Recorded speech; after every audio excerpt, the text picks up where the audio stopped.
So hi, I haven't spoken about the Charlie Kirk murder until now because we didn't know anything.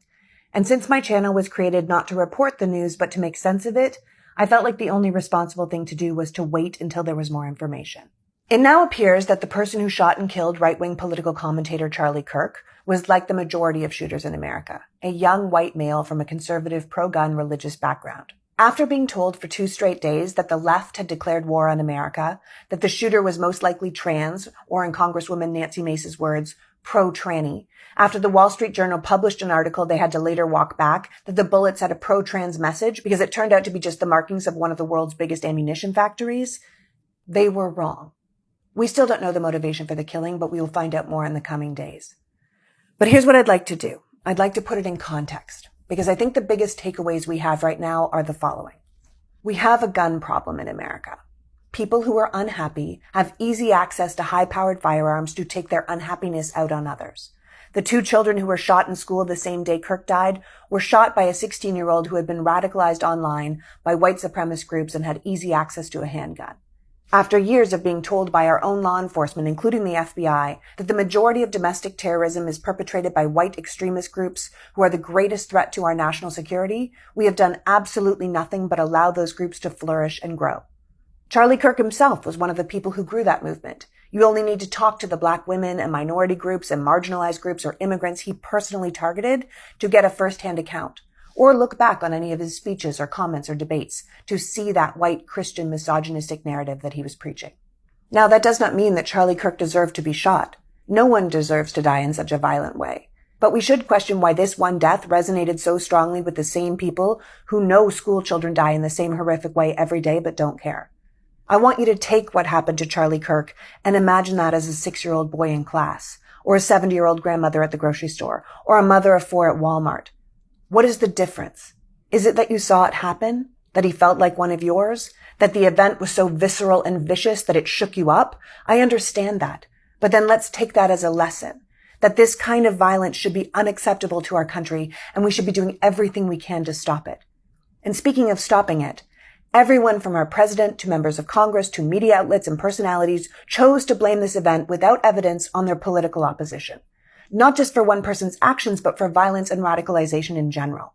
It should feel ludicrous to blame one half of the country for a single person's actions. Not only that, but to demonize the political party who has done everything they can for decades to limit gun violence. The party who begged you to care about your fellow Americans being slaughtered at the movies or in churches or concerts or schools, but were met with nothing but thoughts and prayers and AR-15 lapel pins. How is it possible that the party of common sense gun legislation and the Office of Gun Violence Prevention could be the party being blamed for someone getting shot? And if we're talking about political violence, then we need to remind people that historically, it is the left who are the targets of political violence. It is the people who seek equality and change and justice and fairness who are most often assassinated. Everyone from Lincoln to JFK, RFK, MLK, Malcolm X. Gabby Gifford was shot in the head on stage. Minnesota Representative Melissa Hortman was executed with her husband and dog in their home this summer. And she was only one of 70 people on a list of Democratic lawmakers targeted for death.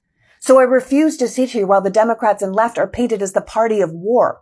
The Republican president himself just changed the name of the Department of Defense to the Department of War and threatened to invade Chicago. It was right-wing agitators who stormed the U.S. Capitol looking for lawmakers to kidnap and kill. It is the right wing who spent the past 2 days creating a false narrative, blaming an entire group of people for a violent execution with no evidence. The right wing who is using another American family's tragedy with gun violence as an excuse to start a war they already wanted to start.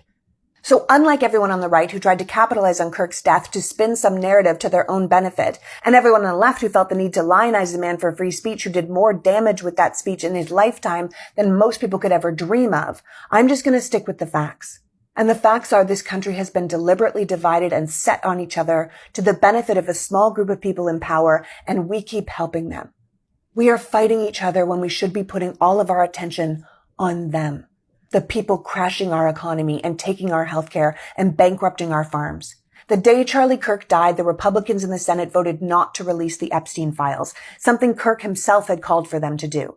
But so many people don't even know that happened because their news and social media feeds were filled with a call to bring war and death to the Democrats. Sometimes things aren't as complicated as they seem. Ask yourself who benefits most from something and then see who tries to capitalize on it. The Democrats didn't do this terrible thing, but an entire political party and industry went into overdrive trying to make you think they did. Why? And what did we miss while we were dealing with that?